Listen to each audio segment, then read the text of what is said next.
Que la grâce et la paix vous soient données de la part de Dieu notre Père en notre Seigneur et Sauveur Jésus-Christ. Alors j'aimerais faire une petite vidéo d'exhortation afin d'exhorter mes frères et mes sœurs qui viennent d'arriver dans le Seigneur, qui ont à cœur de vouloir se marier. Et le mariage est une très bonne chose car le mariage est une institution divine établie par Dieu lui-même. Et c'est notre Père Céleste qui a déclaré et qui a dit « Il n'est pas bon que l'homme soit seul ». Donc le mariage vient de Dieu. Le mariage est saint, le mariage est une bénédiction qui vient de Dieu. Et ça, c'est une réalité que j'aimerais déjà dans un premier temps définir avec vous, mes frères et mes sœurs, afin de pouvoir réellement en fait établir les choses avant que cette vidéo soit faite pour que la suite de ce qui va être dit soit compris. Donc j'aimerais déjà dire dans un premier temps que le mariage n'est pas une mauvaise chose. Le mariage vient de Dieu. Et Paul dira, je désire que les jeunes se marient. Vouloir se marier n'est pas une mauvaise chose. Mais la mauvaise chose que nous pouvons constater dans le corps de Christ, c'est la précipitation. C'est de mettre la charrue avant les bœufs. C'est de vouloir, lorsqu'on vient d'arriver dans le Seigneur, vouloir tout de suite avoir la révélation de l'homme de sa vie, de la femme de sa vie, de savoir qui est l'homme que Dieu a destiné pour nous, qui est la femme que Dieu a destinée pour nous. Ce sont des questions légitimes que l'on peut se poser lorsqu'on n'est pas encore marié, lorsqu'on vient d'arriver dans le Seigneur, lorsqu'on reçoit l'instruction du Seigneur, que notre corps est le temple du Saint-Esprit et qu'on ne peut pas le donner à n'importe qui, qu'on ne peut pas avoir des relations sexuelles hors mariage et que notre corps est le temple du Saint-Esprit, eh bien ce sont des réalités que lorsque l'on connaît ces choses, eh bien on ne veut pas justement faire n'importe quoi et la pensée que l'on a justement c'est de se marier en utilisant par exemple le passage « vaut mieux se marier que de brûler ». Mais ce verset aussi peut être aussi mal compris et mal interprété quand on a des désirs qui ne sont pas ceux du Seigneur dans le cœur. Et il faut comprendre une chose, bien aimé dans le Seigneur, c'est que la première chose que le Père Céleste veut, c'est que nous puissions entrer dans l'œuvre de Dieu, premièrement. Et quelle est l'œuvre de Dieu? Alors nous sommes dans le livre de Jean. Que Dieu éclaire son peuple, que Dieu justement nous donne de comprendre la parole de Dieu. Voilà. Et nous sommes dans Jean chapitre 6, à partir du verset 26. Jésus leur répondit, en vérité, je vous le dis, vous me cherchez, non parce que vous avez vu les miracles, mais parce que vous avez mangé des pains et que vous avez été rassasiés. Travaillez, non pour la nourriture qui périt, mais pour celle qui subsiste pour la vie éternelle et que le Fils de l'homme vous donnera. Car c'est lui que le Père, que Dieu a marqué de son sceau. Ils lui dirent, que devons-nous faire pour faire l'œuvre de Dieu?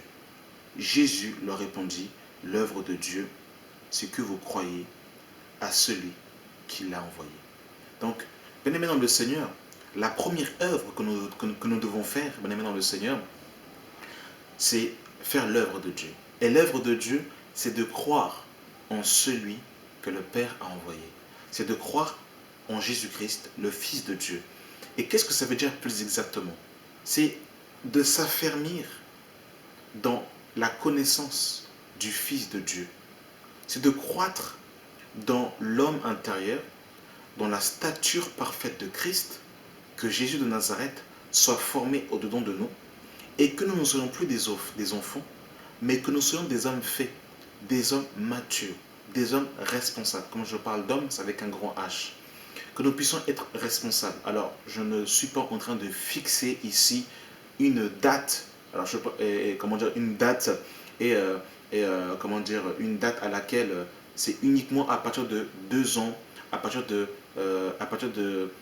7 ans qu'on peut se marier. Je ne suis pas en train ici de figer une date, mais comprenez ma pensée, je nous appelle à la maturité spirituelle. Pourquoi aujourd'hui nous voyons beaucoup de couples chrétiens en train de se déchirer, de être dans l'adultère, divorcer, remarier et toutes ces choses. Pourquoi? Parce que des fois, quand vous grattez le fond, eh bien, l'enseignement de Christ n'est pas posé. Certains n'ont même pas reçu les rudiments. Lorsque nous lisons Hébreux chapitre 6, on nous parle des 6 fondements de Hébreux chapitre 6. Qu'on va lire par exemple. Nous sommes dans Hébreux chapitre 6. À partir du verset 1. C'est pourquoi, laissons les éléments de la parole de Dieu, tendons à ce qui est parfait, sans laisser de nouveau le fondement du renoncement aux œuvres mortes, de la foi en Dieu, de la doctrine des baptêmes, de l'imposition des mains, de la résurrection des morts et du jugement éternel. C'est ce que nous ferons si Dieu le permet. Et ça, bien-aimé dans le Seigneur, ce sont les fondements, c'est le béaba, c'est le lait, c'est les rudiments. Et beaucoup de ceux qui viennent en Jésus-Christ, qui viennent d'arriver, ont directement cette promptitude à vouloir entrer dans le mariage, savoir qui est ma femme, qui est mon mari, mais ne prennent pas le temps de se former, ne prennent pas le temps en fait de désirer le lait de la parole. Et c'est ce qui crée beaucoup de tumulte, beaucoup de problèmes dans beaucoup de ceux qui, dans beaucoup de couples. C'est parce qu'il n'y a pas la formation. On ne prend pas le temps de s'asseoir. Oh Seigneur, sauve-nous. La Bible nous dit dans le livre de 1 Pierre chapitre 2, le verset 2, désirez comme des nouveaux nés le lait spirituel et pur de la parole afin que vous croissiez en lui. Et si vous avez goûté que le Seigneur est bon,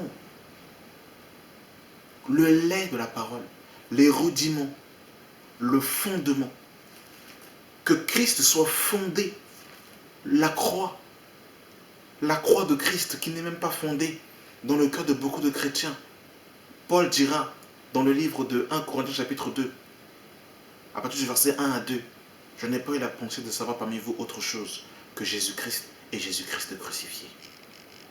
Le fondement de la croix n'est pas posé dans le cœur de beaucoup de chrétiens. Et ils entrent dans le mariage sans avoir reçu Christ qui est le fondement. Ils n'ont pas pris le temps de s'asseoir, d'être des disciples. Parce que disciple veut dire aussi élève.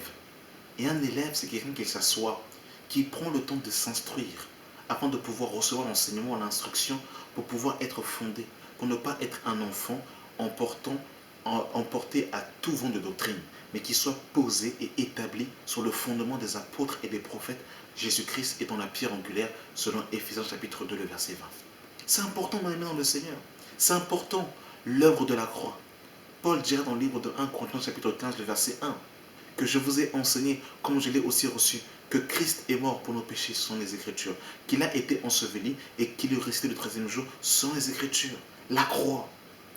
Si l'œuvre de la croix n'est pas plantée dans le cœur d'un frère ou d'une sœur, et qu'il entre dans le mariage comme ça, mais c'est des catastrophes. C'est des disputes, ce sont des œuvres de la chair terribles. Parce que le fondement n'est pas posé, la doctrine apostolique n'a pas posé et n'a pas produit le fruit qu'il doit produire. Il y en a qui ne sont pas mûrs. Trop de précipitation, parce qu'on ne veut pas brûler. Et on se rend compte finalement que quand on rentre dans le mariage, eh bien en fait, la sexualité n'est pas le fondement. Les câlins, les bisous, les restaurants, toutes ces choses, c'est pas ça le fondement. Le fondement, c'est la pierre angulaire. Le fondement, c'est Jésus de Nazareth. Le fondement, c'est Christ. C'est ça le fondement. Donc beaucoup de chrétiens ne sont pas fondés, ne sont pas établis. C'est pour ça qu'on voit qu'il y a des maris qui, quand leur femme n'a pas à cœur d'avoir des relations sexuelles, ils vont aller se masturber, ils vont aller regarder des films pornographiques, ou ils vont justement aller voir même des prostituées. C'est terrible.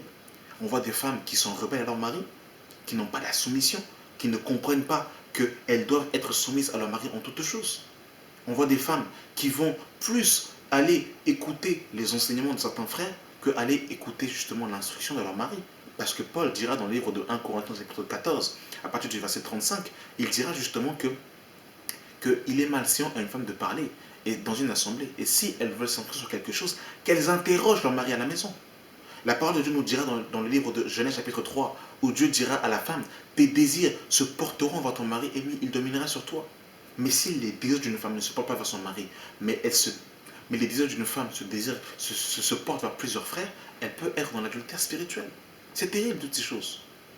L'homme qui doit laver sa femme par l'eau de la parole. Mais si l'homme n'est pas assis dans la parole, comment va-t-il instruire sa femme? Comment va-t-il répondre aux questions que sa femme se pose? Donc du coup, si l'homme n'est pas à sa place, la femme va commencer à aller chercher des réponses ailleurs. Et voilà comment l'adultère commence à rentrer. Des dégâts terribles, où l'éducation des enfants n'est pas faite sans la parole de Dieu, mais sans le monde, parce qu'on n'a pas reçu l'instruction au préalable. Donc du coup, le monde, l'éducation nationale, éduque les enfants et donne la ligne de conduite aux enfants. Et ça, c'est terrible. Et les hommes ne sont pas à leur place. Et voilà, la femme prend la place, les femmes deviennent des Jézabel, ou soit ce sont les enfants qui prennent l'autorité, qui prédominent. Et c'est terrible, on est dans le Seigneur. C'est terriblement terrible. Seigneur, sauve ton peuple. Que Dieu nous sauve. Ô Seigneur, sauve-nous. Et Paul dira dans 1 Corinthiens 3, le verset 11. Car je n'ai pas eu la pensée de savoir parmi vous autre chose que celui, car personne ne peut poser un autre fondement que celui qui a été posé, savoir Jésus-Christ. Le fondement, c'est Christ. Christ, le Fils de Dieu, qui doit être posé au-dedans de nous. Et c'est l'un des rôles majeurs des 5 ministères d'autorité, selon Éphésiens chapitre 4, le verset 11. Que les 5 ministères d'autorité, à savoir apôtres, prophètes, docteurs, évangélistes, pasteurs, ont été établis pour le perfectionnement des saints en vue de l'œuvre du ministère, jusqu'à ce qu'ils soient venus à la stature parfaite de Christ, qu'ils soient des hommes faits, pour qu'ils ne soient plus des enfants flottants et emportés à tout vent de doctrine. Donc l'enseignement dans la doctrine de Christ est important. Le fait de s'asseoir, c'est très important, de prendre le temps. Et bien aimé dans le Seigneur, lorsqu'un frère prend le temps de recevoir la formation nécessaire, Dieu lui donnera la femme au temps convenable. Je vous dis la vérité. Mais Dieu ne donne pas les perles au pourceau. Mon frère, tu ne veux pas en fait t'asseoir dans la doctrine de Christ. Tu passes ton temps à jouer aux jeux vidéo. Tu passes ton temps à t'empiffrer avec tes chips et tes pop-corn devant Gulli et tu veux que Dieu te donne une femme. Mais c'est quand même terrible, bien aimé dans le Seigneur. Dieu est l'architecte par excellence. Comment Dieu va te donner une femme vertueuse alors que toi-même tu ne prends pas le temps d'être à ta place afin de pouvoir instruire ta femme selon le Seigneur, de la laver avec l'eau de la parole, de l'aimer comme Christ a aimé l'Église, si toi-même tu n'es pas mature. Et la Bible nous dira que l'homme quittera son père et sa mère et s'attachera à sa femme et les deux deviendront une seule chair. Mais on ne dit pas l'enfant, on ne dit pas l'adolescent, on ne dit pas le préadolescent, on nous parle d'une maturité spirituelle. Mais il n'y a pas cette maturité malheureusement.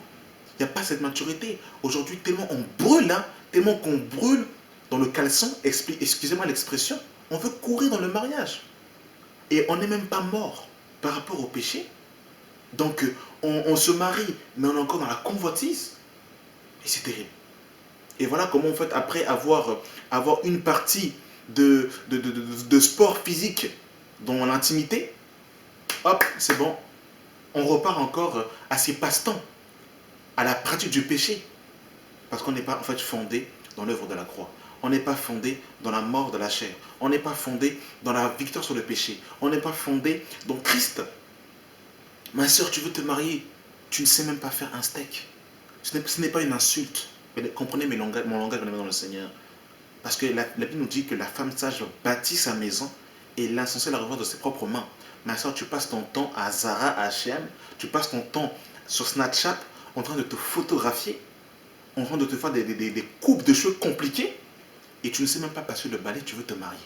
Seigneur, donne-moi un mari. Mais ça, c'est des prières que Dieu ne veut pas exaucer. Ce sont des prières pour satisfaire les convoitises et les passions. Il faut se repentir, il faut se former, il faut s'asseoir, il faut être bâti. C'est ça le problème aujourd'hui. Seigneur, donne-moi un mari, donne-moi une femme. Mais tu n'es pas bâti, tu n'es pas prêt. Dieu ne peut pas te donner un mari ou une femme. Tu vas faire des dégâts. Tu vas tuer. Oh Seigneur, je veux un mari pour qu'il puisse en fait m'acheter un sac Louis Vuitton. Tu es dans la chair, tu dois te repentir. Oh, je veux un mari pour avoir un câlin. Et ça, c'est ça, bien aimé dans le Seigneur, je vous dis, c'est la chair avec ses passions et ses désirs. Le mariage, c'est pour la prospérité de l'œuvre de Dieu, comme Aquilas et Priscille. Moi et ma maison, nous servirons l'Éternel. C'est-à-dire que ta maison est une source de bénédiction pour le corps de Christ, pour recevoir les saints. Ce n'est pas voyage sur voyage, restaurant sur restaurant, empiffrement sur empiffrement. Ça, c'est comment? Cinéma, tout ça là, ça c'est comment en fait? Il n'y a pas de vie de prière, il n'y a pas de communion fraternelle, il n'y a pas de vie de prière. En fait, c'est seulement en fait, les câlins, les caresses, les photos. Les WhatsApp, les Facebook, c'est terrible ça. Voilà comment aujourd'hui beaucoup de chrétiens veulent courir après le mariage. Quand Dieu voit ça, il se dit, mais ils n'ont pas compris. Il y en a qui veulent se marier par convoitise, parce qu'ils ont vu des amis à eux se marier avec la robe et ils veulent porter la robe. Des soeurs veulent porter la robe, c'est tout. Pour montrer que moi, si je suis marié, j'ai un enfant, il est mignon, il est mignon. Mais quand le bébé se réveille à 4 h du matin, là, il faut la patience. Il faut aimer son enfant. Et là, maintenant, si la femme est toujours en fait prompte, en fait, elle est oisif, elle va de maison en maison pour parler, comme l'apôtre Paul le dira. Mais c'est terrible. Les enfants, en fait, on dit, oh, tu me fatigues, va dehors. Voilà comment les enfants en fait, sont éduqués par la rue. Les enfants deviennent des délinquants. Les filles perdent la virginité. Et voilà. Parce qu'il n'y a pas la formation. Parce qu'il n'y a pas le temps. Et c'est pour ça que j'aimerais dénoncer ces choses, bien dans le Seigneur. Bâtis ta relation avec Christ. Sois formé dans le Fils de Dieu. Accepte le lait pur de la parole. Sois bâti dans l'homme nouveau.